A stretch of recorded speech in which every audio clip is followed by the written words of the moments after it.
التحیات للہ، تمام قولی باتیں یعنی کہ زبان کی تمام باتیں جو ہم زبان سے کرتے ہیں اے اللہ تیرے لیے ہیں۔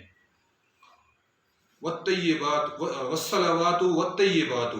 تمام وصلوات کا مطلب ہے تمام ہماری جو بدن کی باتیں ہیں، جو ہم جسم کے ذریعے یہ باتیں کر رہے ہیں، وہ تمام ہی باتیں اے اللہ تیرے لیے ہیں۔ والطیبات، اور تمام وہ باتیں جو ہم مال کے ذریعے کرتے ہیں، یعنی کہ صدقہ دیتے ہیں، خیرات دیتے ہیں، لوگوں کی مدد کرتے ہیں، جو بھی یہ حج کرتے ہیں تو ہمارا مال اس پہ خرچ ہوتا ہے، قربانی کرتے ہیں ہمارا مال خرچ ہوتا ہے، تو جتنی بھی ہماری مالی باتیں ہیں اے اللہ وہ بھی تیرے لیے ہیں۔ اس کے بعد ہم نبی صلی اللہ علیہ وآلہ وسلم پر سلام بھیجتے ہیں، اور اس کے بعد اپنے آپ پر اور نیک بندوں پر، کہ اس میں اللہ تعالیٰ نے ایک یہ بھی ہمیں اس سے پتہ چلتا ہے کہ پیارے نبی کے وسیلے سے، پیارے نبی کی محبت سے ہم جو ہے پہلے اللہ تعالیٰ کو پیارے نبی ہم اس طرح سے اللہ تعالیٰ سے مخاطب ہوتے ہیں، السلام علیکہ ایہا النبی، اے نبی صلی اللہ علیہ وسلم آپ پر سلامتی ہو، ورحمۃ اللہ وبرکاتہ، اللہ کی رحمتیں اور برکتیں ہوں۔ اس کے بعد ہم کہتے ہیں السلام علینا، سلام ہو ہم پر، وعلی عباد اللہ الصالحین، اور سلام ہو ہم پر اور اللہ کے نیک بندوں پر۔ تو یہ آپ تھوڑی سی اس کو توجہ کریں، اس کو غور کریں، دیکھیں کہ ہمارا رب کتنا رحیم ہے، کتنے محبت سے، کتنے پیار سے ہمیں اس نے سکھایا ہے کہ کس طرح سے ایک ترتیب دی ہے ہمیں، کہ اس ترتیب سے اے میرے بندے، اس ترتیب سے تم نے جھکنا ہے، اس ترتیب سے تم نے میرے آگے جو ہے بیٹھنا ہے، اور اس طرح سے تم نے بات کرنی ہے میرے ساتھ۔ تو ان چیزوں کو ہم بھلا کے اور نماز کو ایک ورزش ہم نے بنا لیا اور ایک رسم بنا لیا صرف، تو آپ غور کریں کہ وہ نماز کیسے ہمیں بے حیائی اور برائی سے روک سکتی ہے، جب تک ہم اس نماز کو اس طرح سے ادا نہیں کریں گے۔ اس کے بعد درود پاک ہے، اس کے بعد ہم شہادت دیتے ہیں، اشہد ان لا الہ الا اللہ واشہد ان محمد عبدہ ورسولہ، کہ میں گواہی دیتا ہوں کہ اللہ کے سوا کوئی عبادت کے لائق نہیں، اور وہ اکیلا ہے، اور میں یہ گواہی دیتا ہوں کہ حضرت محمد صلی اللہ علیہ وسلم اللہ کے بندے اور رسول ہیں۔ اس کے بعد ہم درود پاک پڑھتے ہیں، اور درود پاک پڑھنے کے بعد آپ سوچیں کہ اللہ تعالیٰ نے اس سے پہلے درود پاک رکھا، اور اس کے بعد ہمارے لیے ایک خصوصی دعا ہے جو ہم نماز میں پڑھتے ہیں۔ تو میں تھوڑا سا آپ کو درود پاک کا ترجمہ بتا دوں گا، تاکہ آپ اس سے جو ہے وہ جن لوگوں کو اس کا ترجمہ نہیں آتا ان کو اس سے فائدہ ہو جائے۔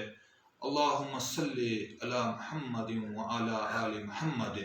اے اللہ رحمت بھیج حضرت محمد صلی اللہ علیہ وآلہ وسلم پر اور ان کی آل پر، اور حضرت محمد صلی اللہ علیہ وسلم کی آل پر، کما صلیتا جس طرح تو نے رحمت بھیجی، علی ابراہیم حضرت ابراہیم علیہ السلام پر، وعلی آل ابراہیم اور حضرت ابراہیم علیہ السلام کی آل پر، انکا حمید مجید بے شک تو تعریف کیا گیا اور عزت والا یعنی بزرگی والا ہے۔ اسی طرح جو ہے دوسرا حصہ ہے درود پاک کا، اس کا ترجمہ ہے اللہم بارک، تو اس میں ترجمہ وہی ہوگا، اور اس میں ہم برکت کا لفظ جو ہے اس میں دیا گیا ہے برکت کے لیے، اللہم بارک علی محمد وعلی آل محمد کما بارکت علی ابراہیم وعلی آل ابراہیم انک حمید مجید۔ اس کے بعد ہماری دعا ہے جو ہم دعا پڑھتے ہیں، یعنی کہ درود کا تحفہ بھیجنے کے بعد اللہ تعالیٰ کو پھر ہم اپنے مقصد کی طرف دوبارہ لوٹ آتے ہیں۔ رب اجعلنی مقیم الصلاۃ، اے میرے رب مجھے نماز کا پابند بنا دے، ومن ذریتی اور میری اولاد کو بھی، ربنا وتقبل دعا، اے میرے رب میری دعا کو قبول فرما لے، ربنا اغفر لی ولوالدی، اے میرے رب میرے والدین کو بخش دے، وللمؤمنین اور تمام مومنوں کو، یوم یقوم الحساب اس دن جس دن حساب ہونے لگے۔ تو ایک ترتیب اللہ تعالیٰ نے ہمیں بتائی ہے، اس میں جب تک ہم حاضر نہیں رہیں گے، جب تک اس کو ہم اپنی پوری توجہ کے ساتھ اور اپنے دل میں اس کا ترجمہ دہرانے کے ساتھ ساتھ اور زبان سے پوری ادائیگی کے ساتھ ہم نہیں پڑھیں گے، تو یہ کیسے ممکن ہے کہ یہ نماز ہمیں فائدہ دے اور ہماری جو ہے وہ ہمیں بے حیائی سے اور برائی سے روکے اور ہمیں سچا اور پکا مسلمان بنائے۔ تو ہمارا آج کا جو موضوع ہے وہ صرف نماز کے متعلق ہے، اس میں میں مزید باتیں نہیں کرنا چاہوں گا، کیونکہ اس سے اگر یہ نماز اس ہماری ویڈیو کے ذریعے سے لوگوں کی نماز درست ہو جاتی ہے اس وسیلے سے، تو میں سمجھتا ہوں کہ یہ ہماری سب سے بڑی کامیابی ہے۔ اور اس